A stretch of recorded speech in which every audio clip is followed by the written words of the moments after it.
ॐ नमः सिद्धेभ्यः। ॐ नमः सिद्धेभ्यः।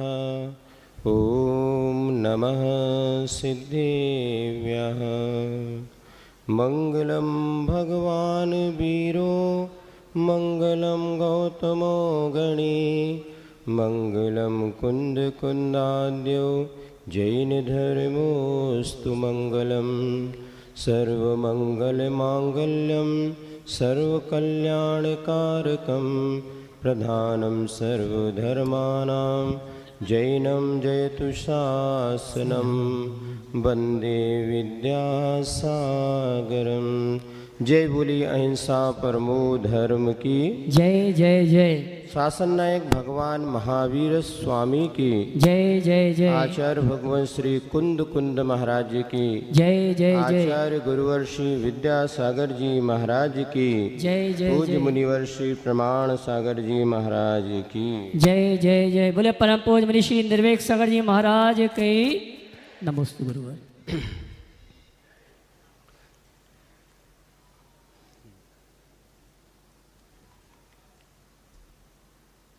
पर्व का आज यह द्वितीय दिवस उत्तम मार्दव धर्म दिवस तो द्वितीय है, किंतु ये अपने आप में अद्वितीय है। अद्वितीय इसलिए है क्योंकि आज एक ऐसी मानसिक विकृति को दूर करने के लिए पर्व हमारे सामने आया है, जिसको दूर करना हंसी खेल नहीं। 4 गतियां हैं और 4 गतियों में मनुष्य गति में यदि सबसे अधिक किसी कसाय की बारी आती है तो कौन सी कसाय है? मान कसाय है। एक बार एक माँ साहब ने अपने बच्चे से पूछा कि ये बताओ, ये मनुष्य में जो पुरुष होते हैं ना, पुरुष, उन पुरुषों के नाक के नीचे मूंछ क्यों होती है? मूंछ कहाँ पर है आपकी? नाक के नीचे मूंछ क्यों होती है? तो बच्चे ने बताया, सर जब आप पढ़ाते हैं ना, कोई इम्पोर्टेंट पॉइंट्स आता है तो आप उसको अंडरलाइन कर लीजिए। तो मनुष्य के जीवन में नाक बहुत विशेष चीज़ है, इसलिए उसके नीचे भगवान ने पहले से अंडरलाइन कर दी।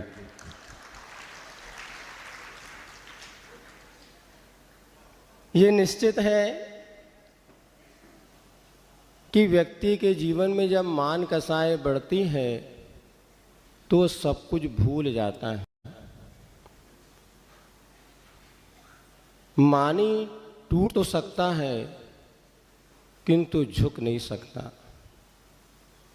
1 लख पूत 1.25 लाख नाती, ता रावण घर दिया न बाती।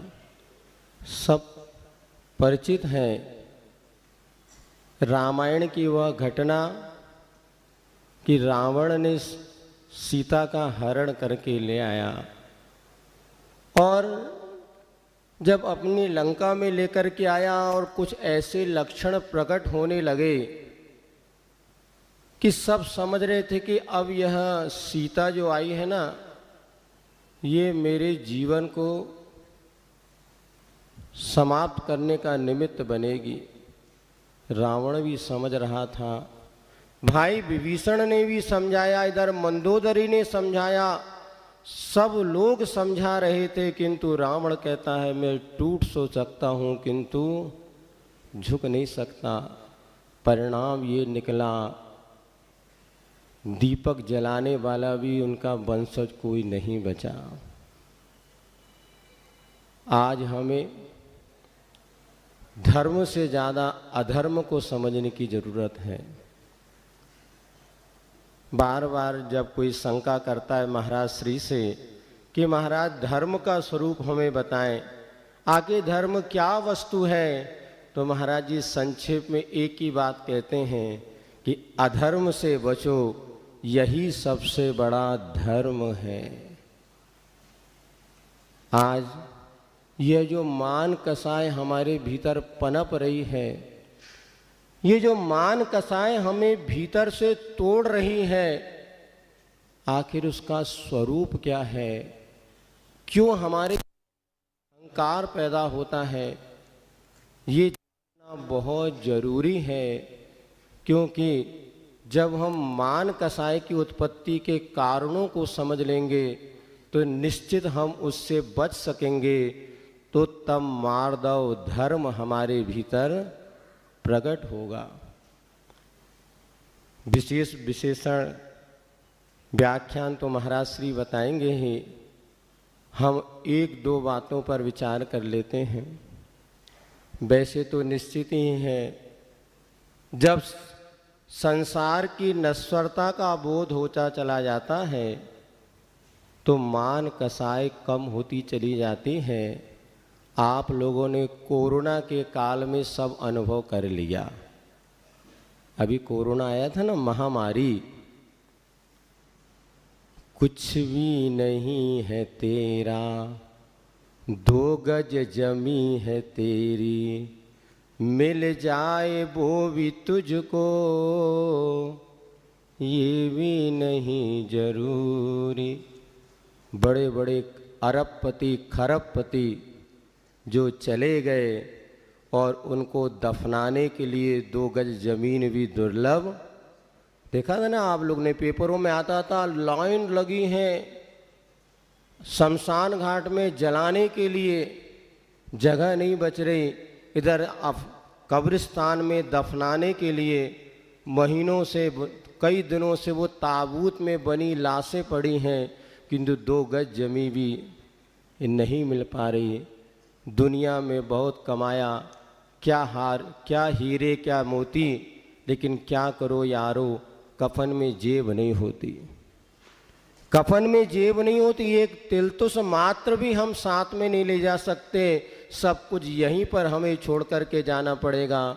सिकंदर ने, जिसने 32 वर्ष की उम्र में विश्व विजेता बनने का सपना देखा, पूर्ण किया, लेकिन अंत में उसको ये बात समझ में आ गई कि जितना मैंने सब कुछ कमाया है, जिस पर मैं अहंकार कर रहा हूँ, जिस पर मैं फूल रहा हूँ कि मैंने इतना कमाया, इतना दिया, इतना किया, लेकिन सिकंदर को बात समझ में आई और जब मरने लगा तो उसने अपने साथियों से कहा था कि जब मेरा जनाजा निकाला जाए तो जितनी दौलत मैंने कमाई, सारी दौलत मेरे साथ में मेरे जनाजा के साथ चले और मेरे दोनों हाथ उस जनाजे के बाहर निकाल देना, जिससे दुनिया इस सत्य को जान सके कि सिकंदर जब चला जहाँ से सभी हाली बहाली थे, पड़ी थी पास में दौलत मगर 2 हाथ खाली थे। भली मुट्ठी आए हैं, खाली मुट्ठी जाना है। फिर क्या जीवन में अहंकार करना, क्या मद करना, किंतु क्या करें। हम जानते तो सब हैं, फिर भी आचरण में लाना बहुत कठिन हो जाता है।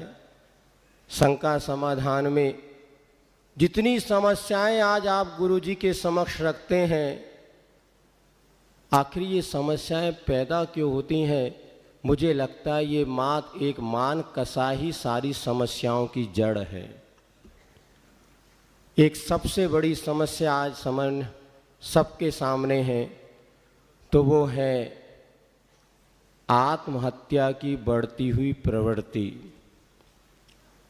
एक समय था जबकि बहुत बड़े बुजुर्ग या कोई अति बड़ी उम्र वाले होते थे और किन्हीं विपरीत परिस्थितियों में संतुलन खो देते थे, अपने जीवन को समाप्त कर लेते थे। किंतु आज ये प्रवृत्ति छोटे छोटे बच्चों में बढ़ती चली जा रही। अभी सुना था 13 साल की एक बेटी ने सुसाइड कर ली, कभी पढ़ने में आता 10 साल के बच्चे मर गए, इधर 20-22 साल के युवक अपने जीवन को समाप्त कर रहे हैं। आखिर इसका कारण क्या है? मैं आपसे पूछना चाहता हूँ, कि आप अपने बच्चों को सुखी देखना चाहते हैं कि दुखी देखना चाहते हैं? क्या आप चाहते हैं कि हमारा बच्चा कभी भी इस गलत मार्ग पर ना आए?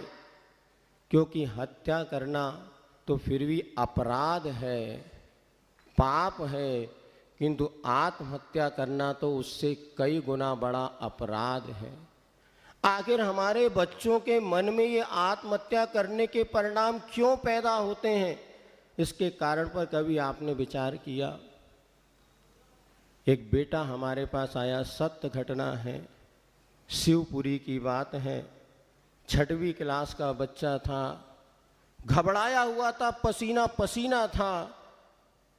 बोले महाराज मैं तो मरने जा रहा हूँ, रेल की पटरी के नीचे कट कर के मैं मर जाऊँगा। मैंने पूछा बात क्या है बेटा, थोड़ा शांत हो जा, बैठ, बता क्या बात है, तुझे क्या समस्या है? तो कहने लगा महाराज मेरी माँ ने कहा था, मम्मा ने कहा था 90% लेके आना। मेरी माँ ने कहा था 90% अंक लाना और पिता ने कहा था और अच्छे अंक लाना, और मेरे तो 80% बने हैं। यदि मैं घर गया तो मेरी माँ मुझे मारेगी और पिता मुझे छोड़ेंगे नहीं, इसलिए मैं घर नहीं जाऊंगा। मैं जब मरना मंजूर है किंतु मैं घर वापस नहीं जा सकता। हमने तुरंत उसको पकड़ा, हमने कहा बेटा तू बैठ। उसके चाचा को खबर की, बुलाया, देखो ये बच्चा मरने जा रहा है, क्या करना है? समझ में आ रही है आप लोगों को? आज हमने बच्चों के मन में जो प्रतिस्पर्धा का भाव पैदा कर दिया, आज बच्चे बहुत तकलीफ में हैं। उनका बचपना हमारी अहंकार ने, हमारी मान कसाई ने उनका बचपना छीन लिया। बचपने की हमने बलि चढ़ा दी। आज कैसे माता पिता हो गए, हमें आश्चर्य लगता है। एक जगह हम गए, एक बच्चे से हमने पूछा क्यों बेटा पाठशाला क्यों नहीं आते? बोले महाराज मैं सुबह 6 बजे स्कूल जाता हूँ, 5 बजे माँ उठा के नहला धुला करके स्कूल जाता है, 6 बजे जाता है, 120 किलोमीटर उसका स्कूल है, शाम को 5 बजे स्कूल से लौट के आता है। सुन रहे हैं आप लोग? तीसरी क्लास के बच्चे की ज़िंदगी तो मैं बता रहा हूँ, क्योंकि तुमने अपनी मान कसाए की बढ़ती के लिए कि पड़ोसी का बच्चा अगर इतना पढ़ता है, मेरा बच्चा क्यों यहाँ पढ़ेगा, मेरा बच्चा भी बाहर जाके पढ़ेगा, तुमने बचपना छीन लिया। और वो बच्चा कहे महाराज 5 बजे मैं लौट करके आता हूँ, 120 किलोमीटर जाना, 120 किलोमीटर लौट के आना, फिर 5 बजे भोजन करता हूँ, अभी भी मम्मी को चैन नहीं है कि चल दे बेटा तू जा अब ट्यूशन पढ़। 6 बजे फिर ट्यूशन चला जाता हूँ, 8-9 बजे तक थक जाता हूँ, सो जाता हूँ। मैं कैसे ट्यूशन आऊँ? क्या चाहिए आपको? क्या चाहते हैं आप अपने बच्चे से? थोड़ा बताओ तो। आपको बच्चों से मोह नहीं, आपको बच्चों को आपने अपने अहंकार पुष्टि का साधन बना लिया है। पहले 10 बच्चे होते थे तो भी माँ अपने बच्चों को अपनी आंखों से दूर नहीं करती थी। आज तुम्हारे 2 बच्चे होते हैं फिर भी तुम पास में रखना नहीं चाहते, या अपने उनकी परवरिश करने पर समय नहीं दे पाते। कहीं ऐसा तो नहीं है कि आपने उन बच्चों को अपनी अहंकार पुष्टि का साधन बना लिया? 90%, 100% आप इतना ज़्यादा उन पर प्रेशर डालते हैं। ये प्रेशर किस लिए? यदि बताओ, आपने बच्चे से कहा बेटा 70% लाना, और यदि उस बच्चे के 80% आए तो आपके पास हंसते हंसते आएगा कि रोते रोते? बोलो जल्दी से।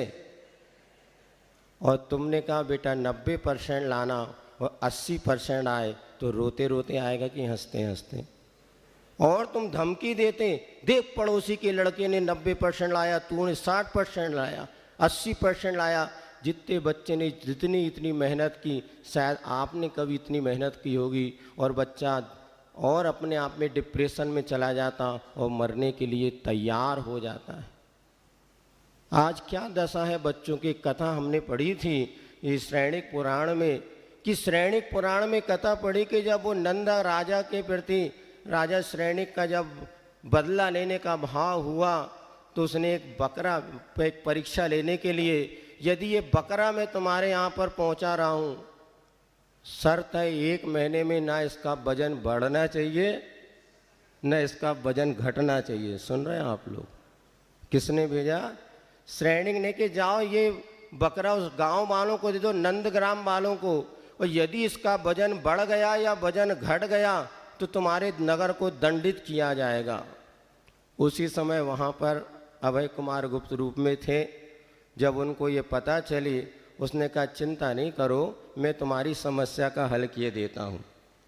और उसने क्या किया, बकरे को खड़ा कर दिया और खूब घास पत्ती खाने पीने को सबको देता रहा, और सामने एक शेर खड़ा कर दिया। सुन रहे आप? तो इधर खा पी के बकरा जितना मोटा होता था, जैसे शेर को देखता तो बकरा आधा खून फिर जल जाता था। ना बकरे का वजन बढ़ा ना घटा। ऐसी स्थिति तुम्हारे सामने हो रही है। बच्चों को खूब खिला रहे, पिला रहे, प्यार दे रहे, लेकिन इधर जो अपनी मान कसाई की पुष्टि के लिए तुमने उसको पढ़ाई का अतिरिक्त बोझ डाल दिया, ना वो बढ़ पा रहा है ना वो घट पा रहा है। बड़ी समस्या सामने खड़ी है। इसीलिए पहली बात, यदि तुम अपने बच्चों को सुखी देखना चाहते हैं, वास्तव में बहुत कम ऐसे माता पिता हैं जो कि अपने बच्चों को सुखी देखना चाहते हैं। है क्या आप लोग? इतनी सभा में जो लोग बैठे हैं, क्या बताओ सब लोग अपने बच्चों को सुखी देखना चाहते हैं? नहीं, हाथ उठा के बता दो। और जो लोग ऑनलाइन टीवी में देख रहे हैं वो भी हाथ उठा लो, क्योंकि हमें तो अचक्षु दर्शन भी है। चक्षु दर्शन से तो सामने, अचक्षु दर्शन से दूर की बात भी देखने में।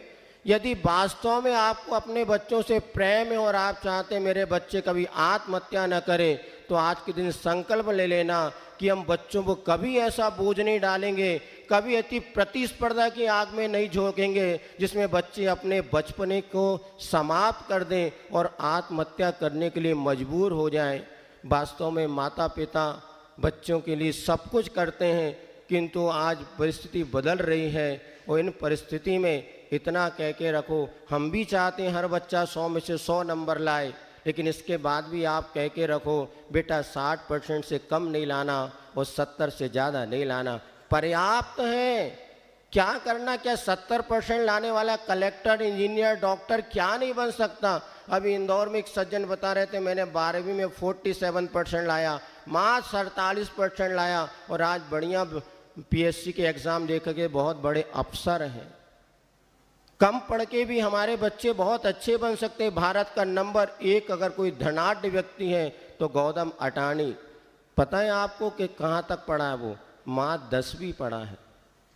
लेकिन आज हमारे लिए एक जीवन यापन की योग्यता हासिल करना ये शिक्षा का मूल उद्देश्य था, किंतु हमने मात्र प्रतिस्पर्धा प्रतिशत के चक्करों में बच्चों का बचपना छीन लिया है, और यह मान कसाई के कारण हो रहा है। आप मृदु बनिए, सरल बनिए और बच्चे को जीवन बचाने के लिए अपना पुरुषार्थ कीजिए और प्रतिस्पर्धा की आग में बचाइए। दूसरी एक समस्या और है, 10 मिनट 5-10 मिनट में 5 मिनट में उसको करके एक दूसरी समस्या। हम वैसे ही महाराज जी का 2 दिन का उपवास है, पता आप लोगों को? हाँ, बेला हो गया तो कोई बात नहीं महाराज जी के। हाँ, बस 5। दूसरी एक समस्या है। पहले एक प्रश्न है आपके सामने।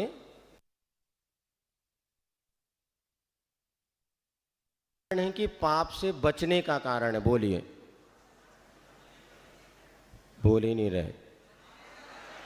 विवाह करने वाला पाप में फंस रहा है कि पाप से बच रहा है? पाप से बच रहा है। अनंत इच्छाओं को वो सीमित कर रहा है।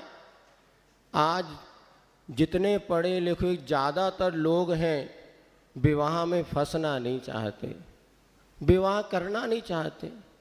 क्यों नहीं करना चाहते? 2 ही रास्ते हैं, या राग का है या वैराग्य का रास्ता है। सबसे अच्छा होता हम अपने एक युवावस्था या प्राप्त करते वैराग्य जीवन में धारण करें और मुनि आर्य का बन के अपना आत्म कल्याण करें। यदि ऐसा नहीं करते तो विवाह करना बहुत जरूरी है। तीसरा उन्मार्ग है। 24 तीर्थंकर में कितने तीर्थंकरों ने विवाह किया बताइए? 19 ने। 5 का विवाह नहीं हुआ, उन्होंने विवाह नहीं कराया। ये क्या है? दोष है कि गुण है? ये हुंडा और सर्वे का दोष है जो 5 का विवाह है। इस बार गुरुजी ने हम लोग को खूब जब पंच कल्याण के समय पहले खूब इस बात पे कहा, तो हम लोगों ने कहा गुरु जी से पहले आप बताते तो हम सब वही करके आते, जल्दी क्यों आ गए? हंसने लगे। नहीं नहीं, बोले मैं कह रहा हूँ आज लोग गृहस्थ आश्रम में जाना नहीं चाह रहे। 28, 28, 30 साल उम्र होने के बाद भी विवाह बंधन को स्वीकार नहीं कर रहे। इसका अर्थ ये नहीं कि उनको वैराग्य है।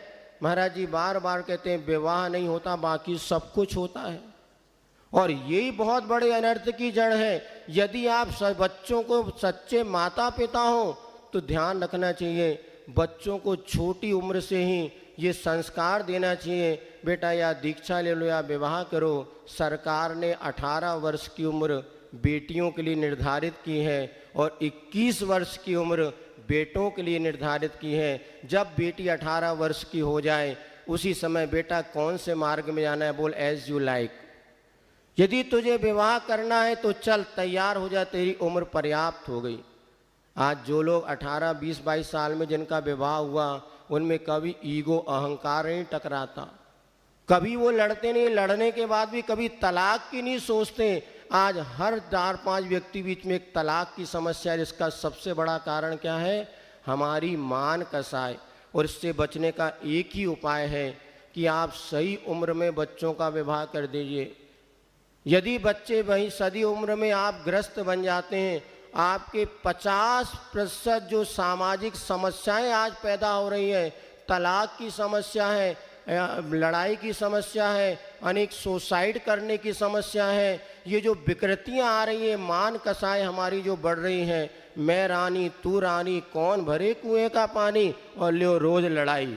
पति पत्नी तो बन गए, 7 जन्म के साथ निभाने की बात कर रहे थे, किंतु 7 महीने भी नहीं निपट पा रहे और तलाक की अर्जी जेल कोर्ट में लग जाती है। इसलिए यदि आप वास्तव में बेटा बेटी के माता पिता बने हो, जब बच्ची बड़ी हो जाए 12-13 साल की, तभी से कहना शुरू कर दो बेटा 2 मार्ग हैं। अब यदि तुझे 18-19 साल में हमें तेरा विवाह करना है, क्या विवाह के बाद पढ़ाई नहीं हो सकती? क्या विवाह के बाद जीवन का निर्माण नहीं हो सकता? कई ऐसे श्रावक श्राविका हैं जिन्होंने छोटी उम्र में अपना जीवन बसाया, पाप से बचे, बुराई से बचे, और उन्होंने आके जगह से बिमला जी बताया जज बने, हाई कोर्ट जज, उन्होंने विवाह के बाद पढ़ाई की। कई ऐसे श्रावक श्राविका जिन्होंने शिक्षा, पहले विवाह हो जाए आप पाप से बच जाएंगे और उसके बाद आपका जीवन उन्नत बनता चला जाएगा। आज इस बात पे लोग विवाह नहीं करना चाहते, विवाह कर भी लें तो पढ़े लिखे लोगों के साथ ये समस्या, वो बच्चों को जन्म नहीं देना चाहते। कैसे संस्कृति प्रवाह बढ़ेगा?